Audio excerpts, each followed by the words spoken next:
নমস্কার বন্ধুরা, সুধা লীলার হেসেলে আবারও আপনাদের একবার স্বাগত। গরম পড়েছে, সেই জন্য গরমকালে তো আম সবার বাড়িতেই আসে। আর এত সুন্দর একটা ফল, সেটা দিয়ে যদি কিছু না বানাই তাহলে কেমন লাগে। তাই জন্য আজকে আপনাদের সাথে শেয়ার করব mango bread rasmalai. Mango bread রসমালাইয়ের জন্য ব্রেড তো লাগবে, বুঝতেই পারছেন, আর আমও লাগবে। তো আমি এখানে যেরকম যে পাউরুটি আমরা খাই বাড়িতে সেরকমই পাউরুটি নিয়েছি কয়েকটা, নিয়ে মাঝখানে এই পাউরুটিগুলোর মাঝখানে একটা গ্লাস দিয়ে চেপে চেপে গোল গোল করে পিস করে নিয়েছি আর সাইডটা রেখে দিয়েছি। সাইডটা পরে কোনো কিছু একটা খাবার বানালে আমাদের হয়তো লাগবে। ঠিক এরমভাবে একটা গ্লাসের বা কোনো রকম যদি কোনো কাটার থাকে সেটা দিয়ে গোল গোল করে কেটে নেবেন। আর একটা জায়গায় আমি নিলাম আম। আমি এখানে পুরো একটা গোটা আম নিয়েছি। আর এই আমটাকে আমি প্রথমে পিস পিস করে কেটে নিয়েছি, তারপর ওটাকে আমি মিক্সিতে পিষে নেবো। আমি নিয়েছি অ্যালমন্ড বাদাম কুচি, আর এখানে আমি কিছুটা ঠান্ডা দুধের মধ্যে 2 চামচ মতো কাস্টার্ড নিয়েছি, আর চিনি নিয়েছি 1 চামচ মতো, নিয়ে আমি এটা একটা লিকুইড করে বা মিলিয়ে নিলাম। এবারে এখানে আমি 1/2 লিটার দুধ নিয়েছি। 1/2 লিটার দুধ আমি ভালো করে জাল দিয়ে নিচ্ছি। দুধটা যখন আমার অনেকটা জাল হয়ে যাবে, ফুট হয়ে যাবে, তখন আমি এই কাস্টার্ড গোলা যেটা আছে সেই কাস্টার্ড গোলাটা আমি এর মধ্যে দিয়ে দেবো, যাতে দুধটা আরও একটু বেশি ঘন হয়। জাল দিয়ে তো নিয়েছি, তারপরে আরও এটা দিলে, কাস্টার্ডটা দিলে কি হবে, আরও একটু বেশি করে ঘন হবে। সেই জন্য আমার একটু ঘন লাগবে জিনিসটা, সেই জন্য আমি এখানে কাস্টার্ডটা দিয়ে দুধটাকে খুব ভালো করে নাড়িয়ে নিচ্ছি। দেখুন ঠিক এরকম। আর কাস্টার্ড দিয়ে কিন্তু সমানে নাড়াতে হবে, নাহলেই কিন্তু আটকে যাবে, বা তলায় দলা যেন না পাকায় সেটা দেখতে হবে, বা যেন পোড়ার গন্ধ না হয় সেটা লক্ষ্য রাখতে হবে। ওই জন্য কাস্টার্ড দিয়ে ক্রমাগত এরমভাবে নাড়িয়ে যেতে হবে, মানে যেভাবে আমি দেখালাম। এরপরে এখানে প্রায় 2.5 চামচ মতো কনডেন্স মিল্ক দিতে হবে। আমি মিঠাই মিল্ক মেডের যে কনডেন্স মিল্ক, সেটা আমি এখানে 2.5 চামচ মতো দিলাম, যাতে দুধের মিষ্টত্বটা আরও একটু হয়।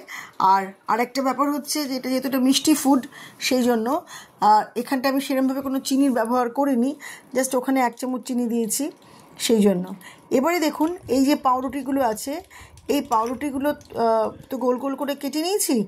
এবার এই গোল গোল পাউরুটির একটার মাঝখানে এই যে দুধের যে মিশ্রণটা আমি হচ্ছিল, যেটার মধ্যে কাস্টার্ড দিয়ে আমি রেডি করছিলাম, সেখান থেকে আমি 1/2 কাপ মতো, একটু 1/2 কাপের কম, এই মিশ্রণ থেকে আমি 1/2 কাপের থেকে একটু কম দুধ আমি একটু সরিয়ে নিয়েছি, মানে কাস্টার্ড দেওয়া দুধ আমি একটু সরিয়ে নিয়েছি।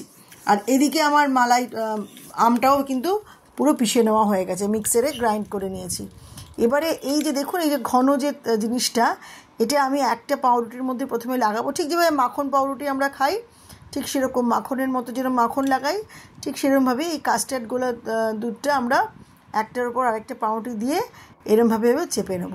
এদিকে দুধটা তো ঠান্ডা হয়ে গেছে। ঠান্ডা হওয়ার পর আমের যে পেস্টটা ছিল, সেই আমের পেস্টটা এখানে দিয়ে খুব ভালো করে মিশিয়ে নেব, একদম যেন দুধের সাথে আমের পেস্টটা যেন পুরো মিশে যায়।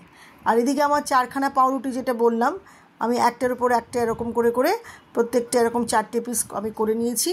ঠিক মাখন যেরকম লাগায় সেভাবে ভেতরে আগে কাস্টার্ডের পুরটা লাগিয়ে তারপরে ওপরে আরেকটা পাউরুটি দেবো। এবারে এই দুধ আর আমের যে মিশ্রণটা, মানে কাস্টার্ড দুধের মধ্যে তো আমি আমের মিশ্রণটা দিলাম, এবার এটাকে ওপর দিয়ে প্রথমে ফার্স্টে একটা এরকম লেয়ার দিয়ে দেবো। আপনারা 3টে 4টে 5টা যতগুলো লেয়ার চান করতে পারেন। আমি এখানে প্রথমে একটা লেয়ার দিলাম, 4টে পাউরুটি রেখে প্রথমে একটা লেয়ার দিলাম, তারপরে আবার এখানে আরও 1টা 2টো পাউরুটি দিলাম, দিয়ে আবার এর ওপর ঠিক সেমভাবে আবার ওইটা লেয়ারটা এরমভাবে দিতে থাকবো।